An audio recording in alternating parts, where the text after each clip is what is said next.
बिस्मिल्लाहिर्रहमानिर्रहीम। अस्सलामु अलैकुम वरहमतुल्लाहि वबरकातुहू। मुअज़्ज़िज़ हाज़रीन इकराम, बुज़ुर्गान क़ौम और मिल्लत,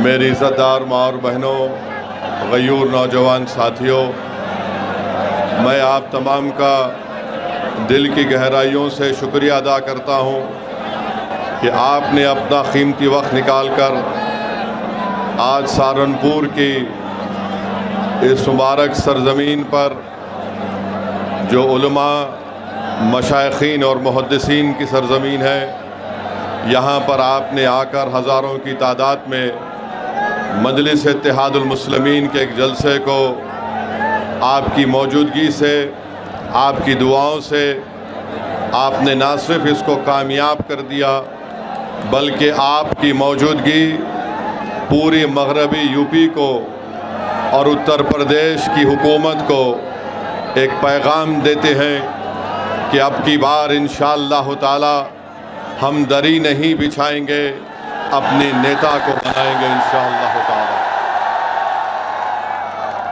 शहनशीन पर मौजूद मगरबी यूपी के सदर जनाब महताब चौहान साहब, उत्तर प्रदेश के सदर जनाब शौकत अली साहब, इस अज़ीमुश्शान जलसे के ऑर्गेनाइज़र जनाब मरगूब हसन साहब, ज़िला सदर सलीम साहब, शहर सदर दिलशाद साहब, डॉक्टर अरशद साहब, अनीस अहमद साहब, रईस मुल्क साहब, शहजाद खान, जनाब हरीश जाट, शोएब मंसूर साहब, साजिद हसन प्रधान साहब, मोहम्मद बिलाल साहब और मजलिस इत्तेहादुल मुस्लिमीन के तमाम ज़िम्मेदारान, मेरे अज़ीज़ दोस्तों और बुज़ुर्गों, आप जानते हैं कि मजलिस के जो मुखालिफीन हैं वो हमेशा एक झूठा इल्ज़ाम मजलिस इत्तेहादुल मुस्लिमीन पर लगाते हैं कि मजलिस इत्तेहादुल मुस्लिमीन एक फ़िरक़ा परस्त कम्युनल पार्टी है। मैं आपको ये बताना ज़रूरी समझता हूँ कि मजलिस इत्तेहादुल मुस्लिमीन कभी भी किसी समुदाय के ख़िलाफ़ थी, ना कभी रहेगी इंशाअल्लाह ताला। यकीनन जहाँ पर जुल्म होगा, जहाँ पर नाइंसाफ़ी होगी, जहाँ पर संविधान के मुताबिक हमको इज़्ज़त की निगाहों से नहीं देखा जाएगा, जहाँ पर हमारी इबादत गाहों को तोड़ने की कोशिशें की जाएंगी, जहाँ पर हमारी शरीयत में मदाखलत की बात होगी, तो यकीनन संविधान जिसको बाबा साहिब अम्बेडकर ने बनाया, मुझे इस बात की इजाज़त देता है कि मैं अपने हक़ के लिए लड़ूं, मैं एहतजाज करूं और मैं अपनी बात को संविधान के दायरे में रहकर जनता के सामने रखूं। आज इस बात को कहने पर मेरे हुकूक़ का मुतालबा करना, इज़्ज़त और हिस्सेदारी की बात करना, अगर ये फ़िरक़ा परस्ती है, तो जो सियासी पार्टी हमको फ़िरक़ा परस्त कहती है, मैं ये समझता हूँ कि दुनिया के सबसे बड़ी फ़िरक़ा परस्त पार्टी तुम लोग हो, जो मजलिस इत्तेहादुल मुस्लिमीन, जो गरीब और मज़लूमों के हक़ और इंसाफ की लड़ाई लड़ रही है। मेरे अज़ीज़ दोस्तों और बुज़ुर्गों, अगर मैं तारीख़ में चला जाऊँगा तो मुझे ये कहना पड़ेगा कि उत्तर प्रदेश की आवाम ने बरसों कांग्रेस का साथ दिया, उनको इख्तिदार दिया, उनको सत्ता दी। आज बताओ, आज उत्तर प्रदेश में अगर मुस्लिम नौजवानों में सबसे ज़्यादा बेरोज़गारी है, अगर आज हम तालीम से दूर हैं, अगर आज हम जेलों में ज़्यादा हैं, तो इसका ज़िम्मेदार कौन है? इसका ज़िम्मेदार वो पार्टी है जिसको आपने वोट दिया था, हमारे बुज़ुर्गों ने ये वोट दिया था, ये समझ कर वोट दिया था कि नाइंसाफ़ी नहीं होगी। बाबरी मस्जिद की शहादत हुई, मरकज़ में किसकी हुकूमत थी बताओ? उस वक्त मुल्क का वज़ीर आज़म असदुद्दीन ओवैसी नहीं था, उस वक्त मुल्क का वज़ीर आज़म कांग्रेस पार्टी का था।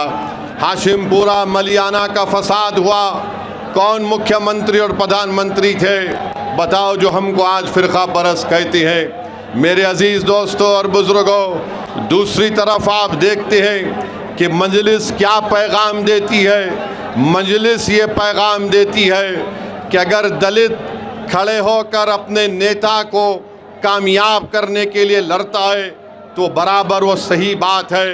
अगर उत्तर प्रदेश के मुख्यमंत्री गो उनका ताल्लुक़ बीजेपी से है, मगर आज आप जानते हैं कि उत्तर प्रदेश में अगर किसी को फ़ायदा हो रहा है तो उस समुदाय को फ़ायदा हो रहा है जिसका अंग्रेज़ी में लफ्ज़ शुरू होता है कैपिटल टी से, उन्हीं को फ़ायदा पहुंच रहा है। अगर समाजवादी कहती है कि हम पीडीए की बात करते हैं, मगर पीडीए की बात करने वाले उनको तकलीफ़ उसी वक्त होती है जब मध्य प्रदेश का बीजेपी के मुख्यमंत्री पर अंग्रेज़ी अखबार ने लिख दिया कि इन्होंने उस जगह पर अपनी ज़मीन को ख़रीदा जहां पर मध्य प्रदेश की हुकूमत अपने डेवलपमेंट के प्रोजेक्ट्स को ला रही है। तो यही समाजवादी पार्टी के अध्यक्ष जनाब अखिलेश यादव साहब ने कह दिया कि बीजेपी एक यादव मुख्यमंत्री को हटाना चाहती है, वो फ़िरका परस्ती नहीं है।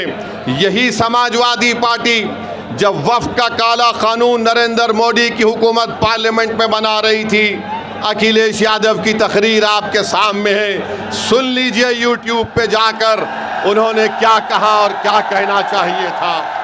मेरे अजीज़ दोस्तों और बुज़ुर्गों, मुझे आप बताइए, अगर मैं संविधान के दायरे में खड़े होकर आज यहाँ पर कह रहा हूँ कि सहारनपुर में लकड़ी का काम मुतासिर हो गया और यहाँ से कारोबार जयपुर चला गया, तो क्या ये फ़िरका परस्ती है? क्या ये फ़िरका परस्ती है? बताओ, अगर सच्चाई को बयान करना फ़िरका परस्ती है तो खुदा की कसम अल्लाह जब तक मुझे ज़िंदा रखेगा मैं हक़ और सच को बयान करता रहूँगा।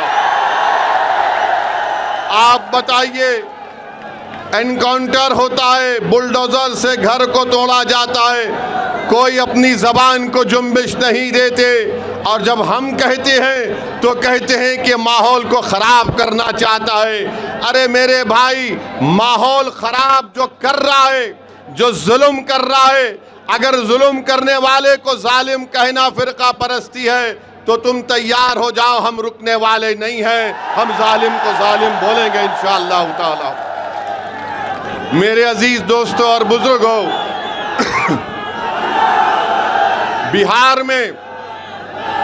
बिहार में पिछले साल चुनाव हुआ, मजलिस ने आरजेडी से कहा, कांग्रेस से कहा, हमारे अध्यक्ष अख्तरुल ईमान साहब ने खत लिखकर राजद के और कांग्रेस के नेताओं को लिखकर कहा कि हमसे समझौता कर लीजिए, हमको सिर्फ 6 सीट दीजिए, हम तुम्हारे साथ लड़ने को तैयार हैं। तो राजद और कांग्रेस के नेताओं ने कहा ये मजलिस फ़िरका परस्त पार्टी है, हम इनसे हाथ नहीं मिलाएंगे, इनसे बात नहीं करेंगे।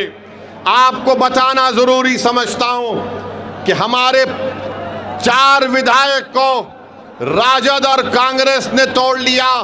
इसके बावजूद भी हमने कहा चलो बीजेपी को रोकना है बिहार में, हम तुमसे हाथ मिलाने को तैयार हैं, मगर इन्होंने इल्ज़ाम लगा दिया कि हम फ़िरका परस्त है। किसी कांग्रेस और राजद के नेता ने कहा कि ओवैसी जानता है कि हमारे बगैर नहीं जीत सकता, वो कमज़ोर है, इसीलिए वो हमसे हाथ मिलाना चाहता है। मैंने उस वक्त भी कहा, बिहार की सरजमीन और सीमांचल की सरजमीन में खड़े होकर कहा, और आज सहारनपुर की मुबारक सरजमीन में खड़े होकर कह रहा हूं, मैं आज भी उत्तर प्रदेश में दोबारा बीजेपी की सरकार ना बने, मैं अलायंस करने के लिए तैयार हूं। मैं आपके दरमियान में खड़े होकर कह रहा हूं, मैं भी नहीं चाहता कि दोबारा बीजेपी की सरकार बने, मगर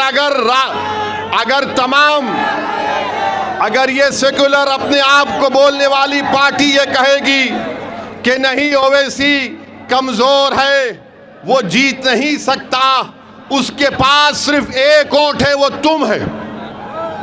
वो क्या कहते हैं, तुम्हारे पास एक वोट है, बिहार में भी यही कहा था कि ओवैसी के पास एक वोट है। मगर याद रखो मैं ये जो हाथ बढ़ाया हूं ये कमजोरी की वजह से नहीं, बीजेपी को रोकने के लिए। अगर तुम कमजोरी समझते हो तो याद रखो ये हाथ जो आज दोस्ती की तरफ बढ़ा है कल तुम्हारे गिरेबान के तार से भी खेलने तैयार रहेगा। और उस वक्त रोना नहीं जब नतीजा आएगा, अरे हाय हम हार गए। अरे तुम हारोगे अगर हमको साथ नहीं लोगे तो। और जो लोग कहते हैं कि इसके पास एक वोट है, क्या आप मेरे साथ हैं, मजलिस के साथ हैं? क्या सहारनपुर की जनता मजलिस के साथ है? क्या आप पतंग के निशान पर बटन दबाएंगे? सुन लो जालिमों, तुम कहते ना एक वोट साथ है, अरे ये वोट भी साथ है। और वो जमीन और आसमान का खालिक वो एक है, वो भी हमारे साथ है। तो तुम एक एक कहकर देख रहे हो, तुम एक एक हो जाओगे, हम हजारों की तादाद में आगे बढ़ते जाएंगे और अपनी सियासी लीडरशिप को बनाएंगे इंशाअल्लाह ताला। मेरे अजीज दोस्तों और बुजुर्गों, इसीलिए हम आपसे अपील कर रहे हैं कि चुनाव जब आएगा, चुनाव जब आएगा,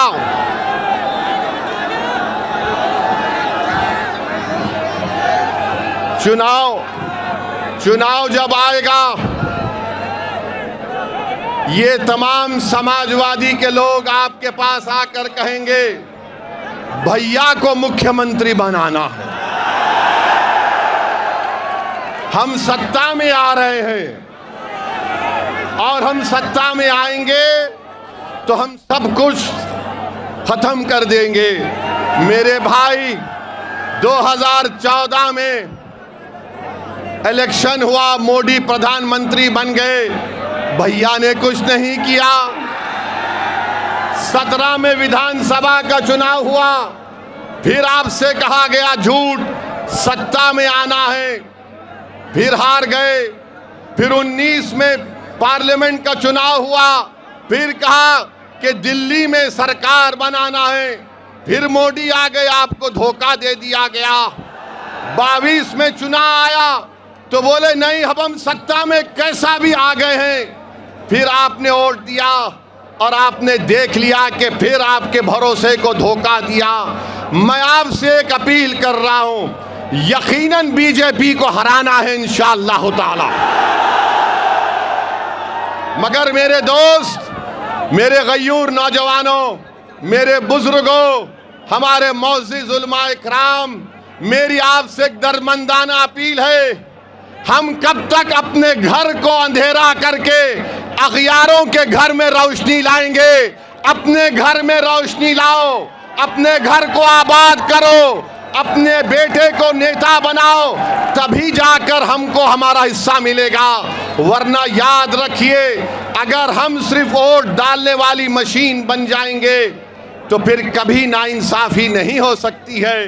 जो लोग आज मजलिस को फिरका परस्त कहते हैं, मुजफ्फरनगर का कांड, 50,000 मुसलमान बेघर हुए, कौन था मुख्यमंत्री? ओवैसी थे या अखिलेश थे? आप बताइए।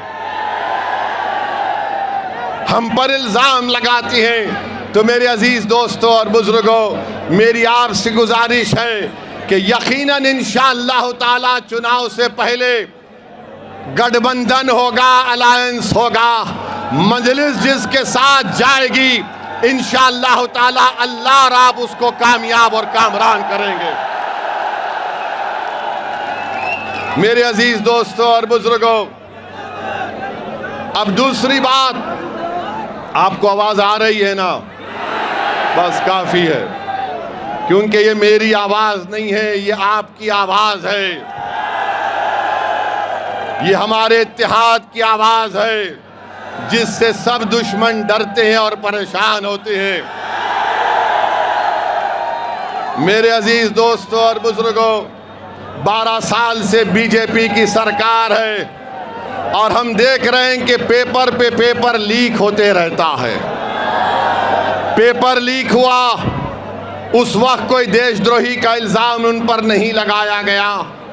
मुझे अफसोस के साथ कहना पड़ता है कि हज़ारों लाखों परिवार के मासूम बच्चे जो गरीब परिवार से थे, आज वो परेशान हैं। कल नीट का रिजल्ट आया, मैं ऐसे नौजवान लड़के और लड़कियों को भी जानता हूं जो आज परेशान थे। उन्होंने कहा कि पहला एग्ज़ाम हमने अच्छा लिखा, दूसरा इम्तिहान लिखने गए तो हमारे हौसले पस्त थे, हम बड़े परेशान थे। बताइए, इन मासूम बच्चों के ख्वाबों को चुकनाचूर किया जा रहा है, इसका जवाब कौन देगा?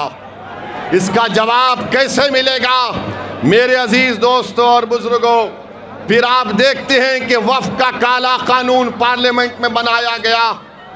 उस कानून को जब बनाया जा रहा था, मैंने पुकार कर कहा कि मोदी की सरकार ये कानून मस्जिदों को छीनने के लिए बना रही है, दरगाहों और खानखाहों को छीनने के लिए बना रही है। आज आप देखते हैं कि संभल में मस्जिद को शहीद कर दिया गया, संभल में मस्जिद को शहीद कर दिया गया।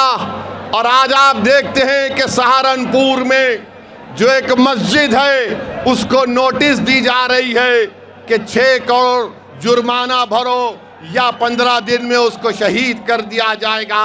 अरे ये मस्जिद सहारनपुर की 1955 में उत्तर प्रदेश के सुन्नी वक्फ में रजिस्टर है। बताओ आखिर ये किस बुनियाद पर उत्तर प्रदेश की बाबा की सरकार मस्जिद को तोड़ने की नोटिस देती है? क्या ये लोग नहीं जानते कि अगर कोई जगह 70 साल से उस जमीन पर हम हय्या अलल सलाह और हय्या अलल फलाह की सदाएं दे रहे हैं, अगर 70 साल से जिस जगह पर हम अपने सजदे अदा कर रहे हैं, तो सुप्रीम कोर्ट ने कहा वक्फ बाय यूजर, नया वक्फ बाय यूजर नहीं हो सकता मगर पुराना वक्फ बाय यूजर बरकरार रहेगा। तो नोटिस दी जा रही है। अफसोस होता है कि इतना जुल्म क्यों किया जा रहा है। ये अगर ये समझ रहे हैं कि मस्जिदों को निशाना बनाकर, मदरसों को बंद करके, हमारी वक्फ की जायदादों को छीन कर, हमारी यूनिवर्सिटियों को तोड़कर वो इस्लाम से हमको दूर कर देंगे, तो मैं इन लोगों से कहूँगा कि जब सोवियत यूनियन था ऐसा ही जुल्म हुआ, कम्युनिस्ट पार्टी खत्म हो गई, सोवियत यूनियन खत्म हो गया और मस्जिदें आज भी आबाद है। तो तुम जो आज जुल्म कर रहे हो, इंशाअल्लाह ताला तुम्हारी शिकस्त यकीनी है। तुम आज एक जुल्म, एक जालिम के तौर पर सामने बढ़ रहे हो। मेरे अजीज दोस्तों और बुजुर्गों, आज रामपुर में एक यूनिवर्सिटी को तोड़ने की नोटिस दे दी गई है। रामपुर में आप बताइए, क्या ये नहीं जानते कि उत्तर प्रदेश में कितने मुसलमान बच्चे ग्रेजुएट होते हैं? 19-20% मुसलमानों की आबादी, सिर्फ 4% मुसलमान ग्रेजुएट होता है और आज आप एक यूनिवर्सिटी को तोड़ना चाहते हैं। क्या ये नहीं जानते कि उत्तर प्रदेश में 15 साल के ऊपर लड़के, hello hello hello hello, Uttar Pradesh में 70% लड़के और लड़कियां 15 साल के ऊपर आज तालीम, प्राइमरी स्कूल की तालीम से महरूम हैं।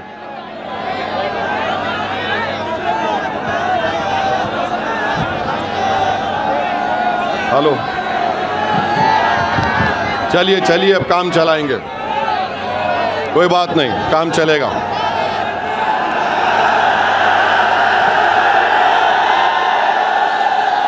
मेरे भाई, मुझे माइक की और उसके साउंड सिस्टम की जरूरत नहीं है, मुझे अल्लाह और तुम्हारे साथ की जरूरत है। आप साथ दीजिए, हमको इसकी जरूरत नहीं है। आप मुकम्मल मुत्तहिद हो जाइए। आपका साथ आना पूरे भारत में एक जलजला बन जाएगा। तुम्हारा इत्तेहाद की आवाज पूरी दुनिया में सुनाई देगी इंशाअल्लाह ताला। तो मैं आपसे कह रहा था कि मरकजी हुकूमत का डेटा है सिर्फ 4% उत्तर प्रदेश के मुसलमान ग्रेजुएट होते हैं। 1834 यूनिवर्सिटी के टीचर हैं उत्तर प्रदेश में। कितने मुसलमान हैं? 55 मुसलमान हैं खाली यूनिवर्सिटी के टीचर।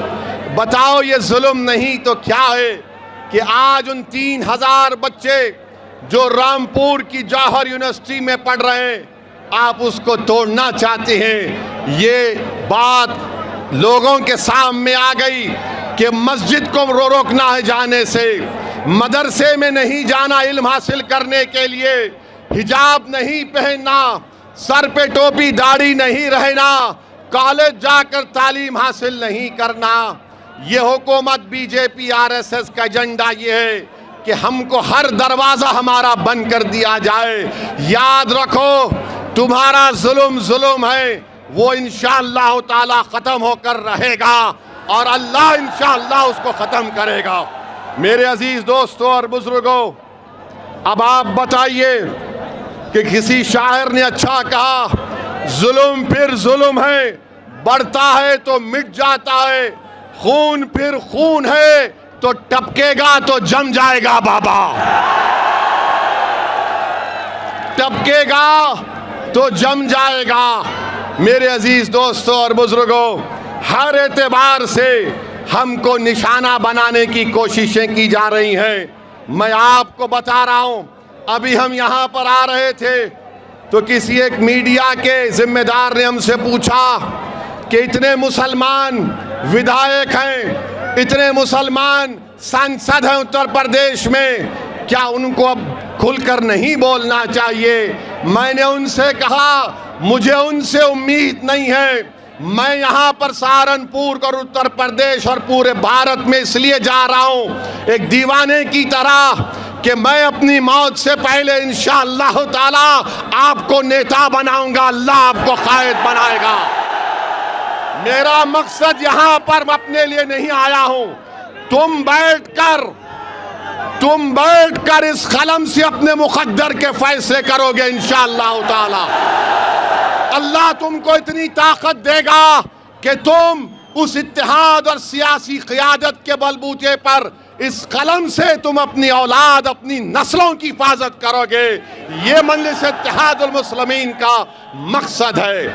और कल मालूम हुआ कि आज संभल में उत्तर प्रदेश के मुख्यमंत्री अपने भाषण में ये कह दिए कि संभल के तुर्कों के बारे में उन्होंने बड़े ही गलत जुमले इस्तेमाल किए।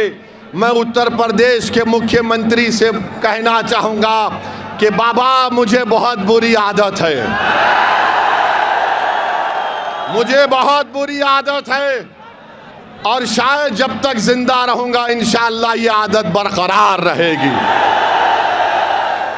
तो बाबा, आपने तुर्कों के बारे में कहा था, तो तुर्क का लफ्ज भी अंग्रेजी में आता है टी से। तो बाबा, आपके राज में तो खाली टी का राज है, बाकी सब तो कोई पूछने वाला ही नहीं है। और फिर ये कह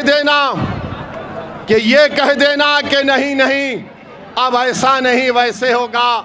हम बाबा से पूछना चाहते हैं, आपके नाक के नीचे आपका डीएम, आपका प्रिंसिपल सेक्रेटरी होम उस ट्रस्ट में था और करोड़ों अरबों रुपए की चोरी हो गई। कैसे हुआ बाबा? कैसे हुआ बताओ? आप बताओ कैसे हुआ?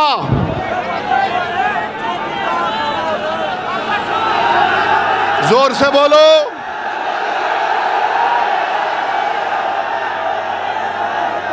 आप बताइए।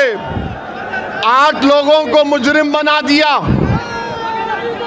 8 लोगों को मुजरिम बना दिया और चंपक को छोड़ दिया। 60 करोड़ का स्कैनर लगाना था, वो 60 करोड़ का स्कैनर नहीं लगाए। क्यों नहीं लगाए? लूटना था, लूटना था, लूटना था। तो मालूम हुआ वो पूरा काम आस्था के लिए नहीं था, वो काम लूटने के लिए था, लूटने के लिए था, लूटने के लिए था। अब हम हमारे हिंदू भाई बहनों से अपील कर रहे हैं, देख लो आप अब क्या हुआ। अब क्या हुआ? बाबा ने समझा कि प्लान ए चलेगा। प्लान ए से मतलब क्या? अयोध्या चलेगा। मगर वो चोरी और लूट पर फेल हो गया। तो बाबा ने अब क्या किया? प्लान एम निकाला, प्लान मुस्लिम। बाबा जब ए नहीं चला तो एम कहां चलेगा? मगर बाबा अब चलेगा MIM चलेगा उत्तर प्रदेश में इंशाअल्लाह ताला। इसीलिए करोड़ों रुपए की चोरी से नजर हटाने के लिए यूनिवर्सिटी तोड़ देंगे, सहारनपुर की मस्जिद को तोड़ देंगे, संभल के कब्रिस्तान को तोड़ देंगे, उसको गोली मार देंगे। अरे जालिमो, जरा गिरेबान में झांक कर तो देखो कि तुम क्या कर रहे हो, क्या कर रहे हो तुम, कौन सा इंसाफ तुम कर रहे हो। मेरे अजीज दोस्तों और बुजुर्गों, हमको और आपको डरने और घबराने की जरूरत नहीं है। इंशाअल्लाह ताला हमारे बुजुर्गों ने चंगेज खान और मंगोलों और तातारियों के जुल्म को देखा, मगर अल्लाह ने हमको जिंदा रखा। इंशाअल्लाह ताला ये भी काले दिन छटेंगे, ये भी जुल्म खत्म होगा और हम इन जुल्म के बादलों को अपने इत्तेहाद की ताकत से हटाएंगे इंशाअल्लाह ताला। आप साथ देंगे ना मंजलिस का? मेरे अजीज दोस्तों और बुजुर्गों, मुझे बहुत कुछ कहना था, मगर क्योंकि ये साउंड सिस्टम लगता है बाबा की बी टीम बन चुका है, लगता है साउंड कंपनी वाला समाजवादी का है। मगर कोई बात नहीं, मैं फिर आऊंगा सहारनपुर को। और अब साउंड सिस्टम की जरूरत नहीं रही, क्योंकि हर दिल में अल्लाह ने एक साउंड को पहुंचा दिया, आवाज को। और वो आवाज क्या है? इत्तेहाद, इत्तेहाद, इत्तेहाद, इत्तेहाद।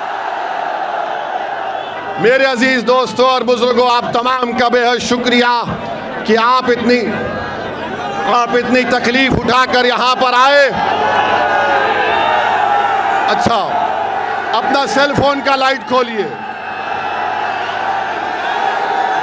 सेल फोन का लाइट खोलिए, ताकि बाबा को, कांग्रेस को, समाजवादी को ये मालूम हो जाए कि हम फिरका परस्त नहीं, हम इंसान परस्त हैं, हम हक परस्त हैं, हम इंसाफ परस्त हैं।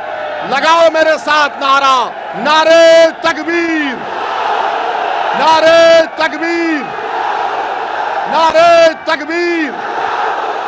भारत जिंदाबाद, भारत जिंदाबाद, हमारा इत्तेहाद जिंदाबाद, हमारा इत्तेहाद जिंदाबाद। आप तमाम से गुजारिश है कि पुरअमन तरीके से अपने घर को रवाना होइए और दुआ करते रहिए अल्लाह से कि अल्लाह हमको गालिब करे और कामयाब करे। अस्सलाम वालेकुम व रहमतुल्लाहि व बरकातहू। राजनीति हो या क्रिकेट, देश विदेश की ब्रेकिंग हो या आपके मोहल्ले की बड़ी खबर, सब मिलेगा एक ही ऐप में, सबसे तेज और भरोसेमंद। अभी डाउनलोड करें दैनिक भास्कर डिजिटल।